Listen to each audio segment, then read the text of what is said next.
À cette session d'information sur votre chaîne.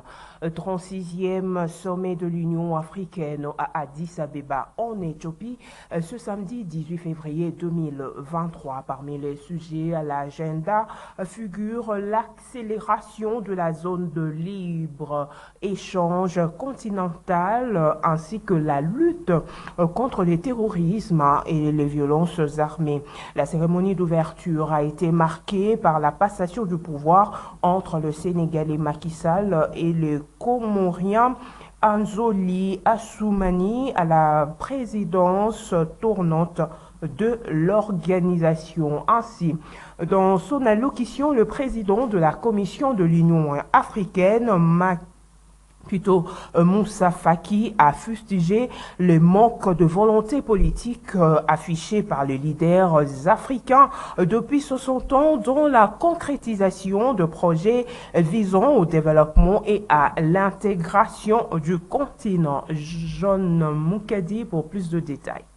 Excellences, Monsieur le Président, Mesdames et Messieurs, notre session se tient dans un contexte international marqué par des incertitudes inquiétantes, nourries de conflits géopolitiques, d'une gouvernance économique fragmentée, aux conséquences imprévisibles sur l'Afrique notamment. Ainsi, au cours des 3 dernières années, la croissance économique mondiale a perdu son élan et l'inflation a enregistré des taux toujours plus élevés. Les relents du protectionnisme commercial, les taux d'endettement insoutenables et la crise énergétique induisent des coûts de production toujours en hausse. La question des financements de nos économies, notamment les infrastructures, demeure entière.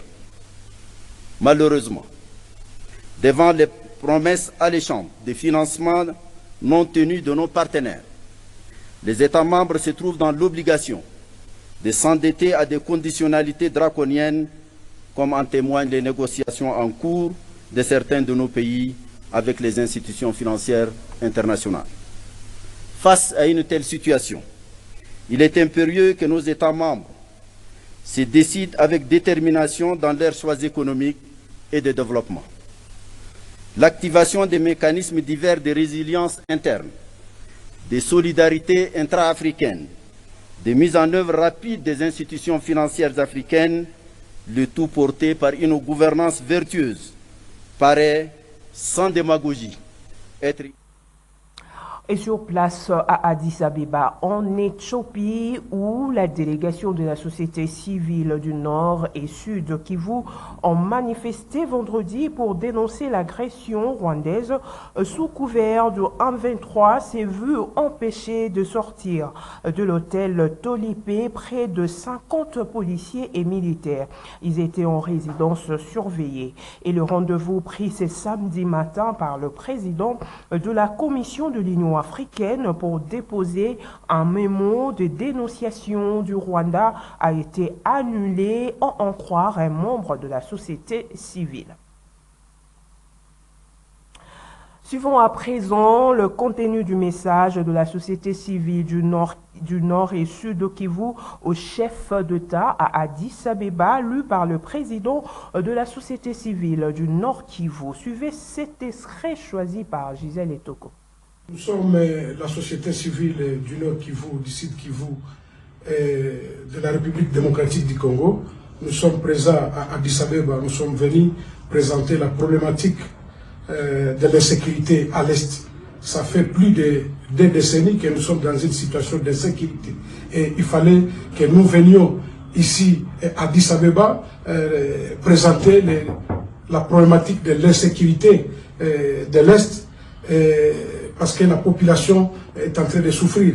Nous venons d'enregistrer plus de 12 millions de morts. Et récemment, avec cette énième agression du Rwanda, on a tué nos populations à Kishiche, là où on a enregistré plus de 250 morts. Et là, nous sommes en train de dire que nous en avons déjà marre. Et au moment où nous avons la force de l'EAC chez nous, nous avons la MONUSCO, et c'est ainsi que nous sommes arrivés dire à la communauté internationale, y compris l'Union africaine, leur dire que cette misère des Congolais doit vraiment cesser. Et c'est ainsi que nous avons formulé des recommandations à l'égard de ces chefs d'État. Ces recommandations, la première, nous demandons aux chefs d'État de condamner et sanctionner sans équivoque l'évasion rwandaise dans notre pays. Deuxième recommandation, faire pression au pouvoir de Kigali de retirer sans condition et immédiatement ces troupes de notre pays pour que nos compatriotes qui vivent dans les conditions inhumaines puissent regagner leur domicile. Troisième recommandation, d'exiger aussi un dialogue politique entre le gouvernement rwandais et les FDLR, entre le gouvernement ougandais et les ADF, ainsi que les Reds Tabara et leur gouvernement burundais pour une paix durable dans la sous-région. Quatrième recommandation, nous demandons aux chefs d'État de la communauté d'Afrique de l'Est d'exiger à la force régionale de rester offensive telle que voulue par leur mandat initial afin de mettre à confiance les populations victimes de l'inertie regrettable de la MONUSCO dans notre pays. Et enfin, de soutenir la République démocratique du Congo dans son plaidoyer pour l'érection d'un tribunal pénal international afin que les auteurs de crimes de guerre, de génocide, crimes contre l'humanité répondent de leurs actes. Et puis parlons processus électoral à présent en République démocratique du Congo. C'est à l'EP1 Bikoro que le député national Faustin Boïka, élu du peuple pour le compte du mouvement de libération du Congo, MLC, parti cher à Jean-Pierre Bemba Gombo, au territoire des Bikoro dans la province de l'Équateur, a rempli son devoir civique en se faisant enrôler. Il était accompagné d'une forte délégation de membres du MLC et de sa base, une façon de lui témoigner leur soutien indéfectible. Un reportage de Nancy Ileka et d'Adi Kousaka.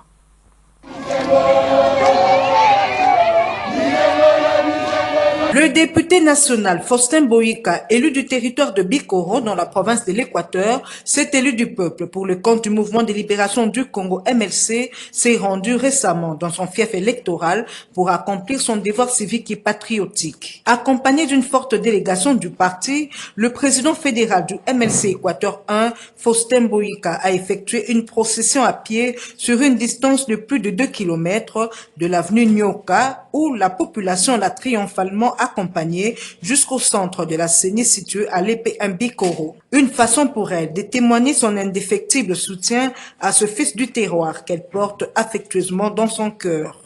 Après avoir reçu sa carte d'électeur, Faustin Boïka a pris la parole pour appeler la population de l'Équateur en général et plus particulièrement celle des Bikoro à s'enrôler massivement afin de prendre part.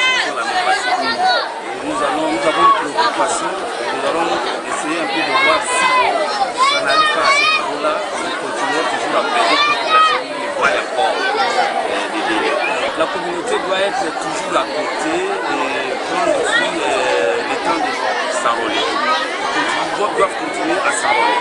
Voilà donc le message des gens auprès de la communauté, de continuer à s'enrôler.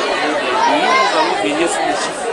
Si nous voyons que les chiffres n'arrivent pas au niveau où nous estimons, nous allons vraiment continuer à déclarer.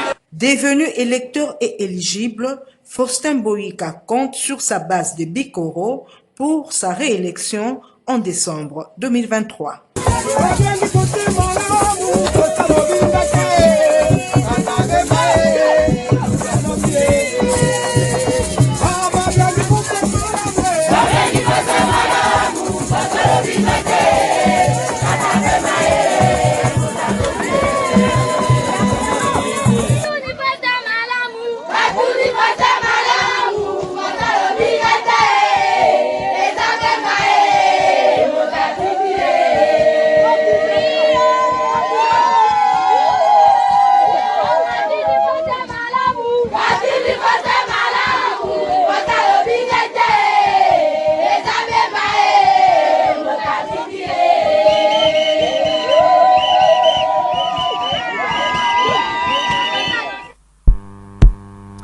puis poursuite de l'opération de démolition de constructions anarchiques ce samedi 18 février 2023 dans la commune de Lingwala.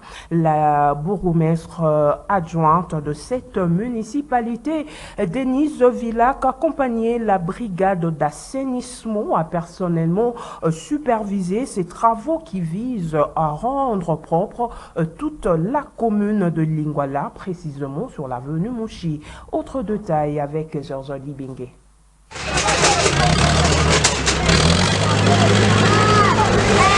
C'est dans les soucis de rendre la commune de Lingwala une référence parmi tant d'autres dans la ville de Kinshasa que la bourgmestre adjointe Denise Villac est encore descendue une fois de plus ce samedi sur l'avenue Nyangwe accompagnée de sa brigade d'assainissement.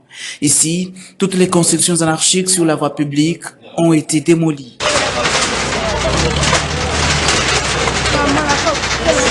Du terrain de la PNC à l'hôpital Kalembelembe passant par l'avenue Nyangwe, les maisons d'habitation, les boutiques, les terrasses et salons de coiffure construites sur la chaussée ont connu un coup de rase. En plus de rendre la ville propre, cette opération vise aussi à éviter les inondations que connaît la capitale lors des pluies diluviennes.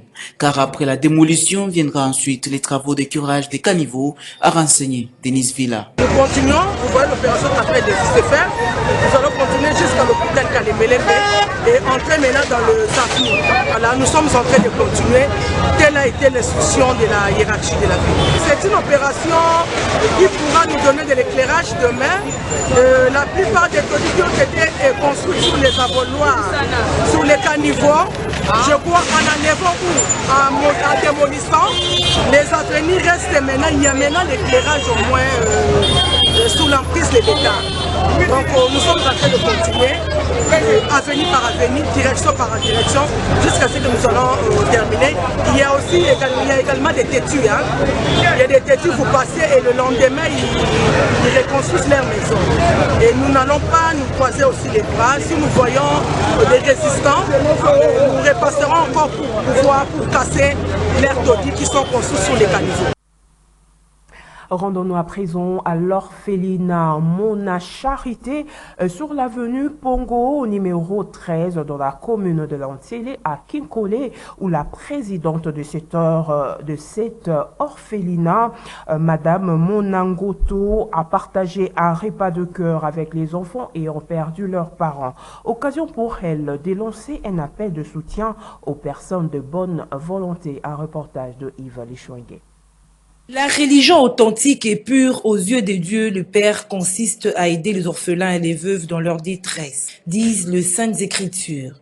Un passage du livre de Jacques, chapitre 1, verset 27, très bien compris par Madame Monangoto, qui a mis sur pied cet orphelinat, Mona Charité. Cette dame de cœur qui vient aux rescousse de 30 enfants orphelins regroupés ici sur l'avenue Pongo numéro 13 à Kinkole dans la commune de Lantsele, a partagé un repas de cœur avec ses enfants qui ont perdu leurs parents. Un geste qui non seulement intervient en ce début de l'année 2023, mais qui est de ses habitudes. Oui, donc c'est l'orphelinat Fondation Mona Charité qui se trouve précisément à Kinkole sur l'avenue Pongo numéro 13. En fait, c'est une orphelinat qui me tient beaucoup à cœur et dont je suis très attachée.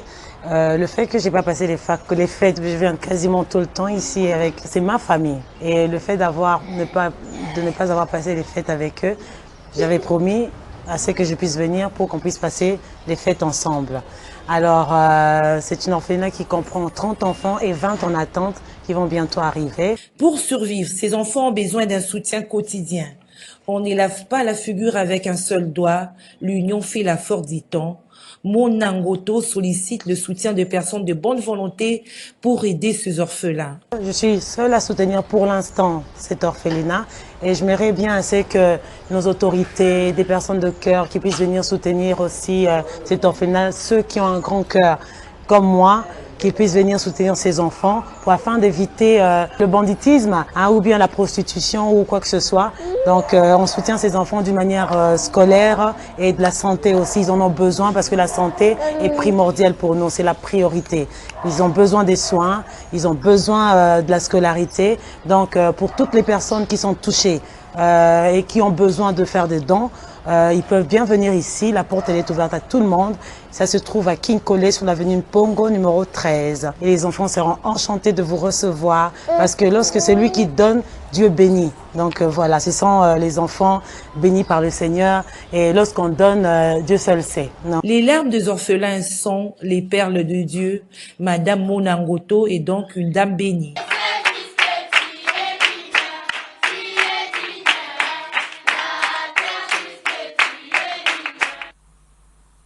Et puis sachez également, la fondation Rebecca Singatala s'en va en guerre contre l'insalubrité dans la commune de Makala. Sa présidente et les membres ont assaini ce samedi 18 février 2023 une bonne partie de cette commune en la débarrassant de déchets et bouteilles plastiques. Question de la rendre salubre, d'où lance-t-elle un appel au soutien des autorités. Pauline Boyo et Lola Kinyamba.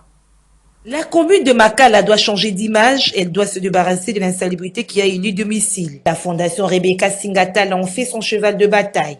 Sa présidente Rebecca Singatala, en compagnie de jeunes jadis Kuluna ayant jeté des machettes et adhéré à la fondation, a assaini quelques coins de cette commune.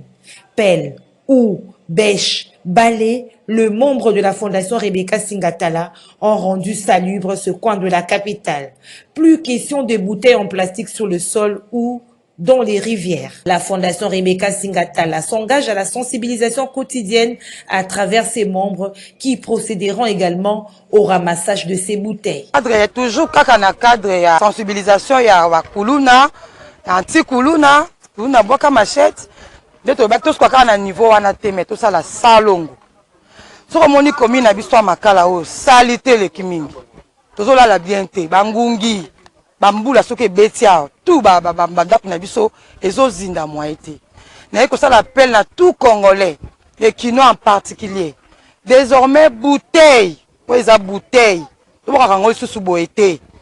Kaka fondation na ngai na zo lancer groupe moko ya bajana nga banda koleka na chaque parcelle na niveau ya commune na Makala pour que banda kolokotaka kosoka ba milangi na niveau ba mapangu nyonso tokendaka ko bwaka ngo. Donc désormais na pesa toli na congolais na place ya ko bwaka mulangi oyo ekende boye tozoka mulangi to finaka yango ozwi mulangi mama tu ya Makala mama tu congolais tout Kinois fini mulangi na yo fini yango ozwi ukangi mufinu kuboye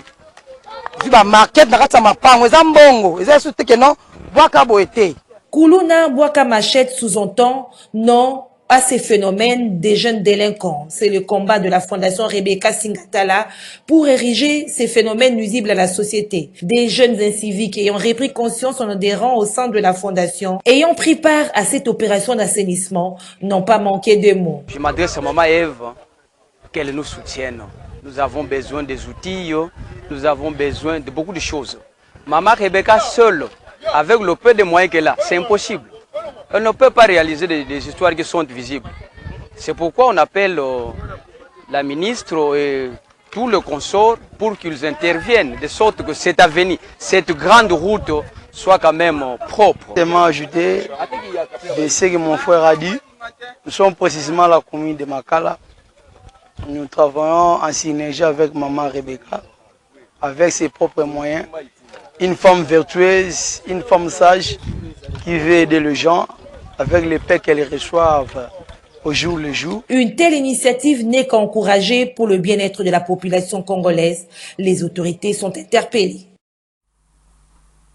Et puis les agents et cadres de la Direction générale de recettes de Kinshasa, DGRK, ont organisé un sit-in pour réclamer l'amélioration de leurs conditions socio-professionnelles. C'était à la Direction générale de cette première régie financière provinciale. À l'issue de cette manifestation, plusieurs agents ont été menacés et arrêtés par la police. Regardez. Plus de 3 mois après avoir adressé un mémorandum au chef de l'État, Félix-Antoine Tshisekedi, reprenant les désidérata de l'ensemble du personnel de la Direction générale des recettes de Kinshasa DGRK, les agents et cadres de cette première régie financière provinciale de la RDC ont organisé un sit-in devant la Direction générale de la dite entreprise. Ceux-ci revendiquent entre autres l'application intégrale de l'arrêté numéro 190 portant institution, organisation et fonctionnement du compte de trésor de la ville de Kinshasa dans ses articles 6, 7, 8 et 9. 2. Le paiement de 8 mois d'arriérés des salaires de 2009 et 2019. 3. L'augmentation des salaires. 4. La régularisation des carrières par l'admission sous statut dans le service public de l'État de tout le personnel de la DGRK.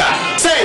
La prise en charge complète de soins médicaux des agents et cadres ainsi que leurs dépendants. 6. La syndicalisation de la DGRK.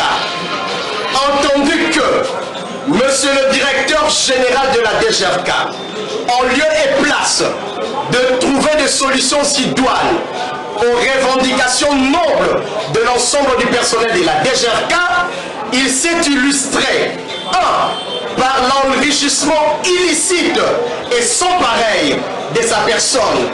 2. Par la mise en place d'un système basé par le népotisme, le clientélisme et le tribalisme. Au cours de ce sit-in, plusieurs agents ont été arrêtés et menacés par la police. On a noté des blessés graves, dont certains ont été acheminés à l'hôpital pour des soins appropriés. Pourquoi comme ça? Koulouta, tu vas répondre pour ça. Viens, parle. Koulouta, nous sommes en train de réclamer nos droits les plus légitimes. Comme ça, avec les salaires de misère. Tu as brillé par la mégestion et la compétence. Tu pars, Koulouta, tu pars. Espérant que le cri de détresse de ces agents de la DGRK abandonnés à leur triste sort retiendra l'attention de l'autorité compétente. Un incendie s'est produit en fin d'après-midi de ce samedi 18 février 2023 au siège du Fonds de promotion de l'industrie FPI sur l'avenue Lukusa dans la commune de Lagombe. Le cause de l'incendie reste inconnue. Pas de perte en vies humaines, mais plusieurs dégâts matériels. Nous y reviendrons. Et puis pour terminer, les habitants de la commune de Ngaliema, précisément du quartier Binza Delvo, éprouvent d'énormes difficultés pour leur mobilité. Cela est dû à de grosses têtes d'érosion qui se sont créées et ajouté à cela la présence d'une poubelle qui dégage des odeurs plutôt nauséabondes. Une situation qui ne leur permet pas le bon vivre. Un reportage de Naomi Kabengele. Les quartiers Binza Delvo dans la commune d'Engaliema restent l'une des parties les plus menacées par les têtes d'érosion à Kinshasa.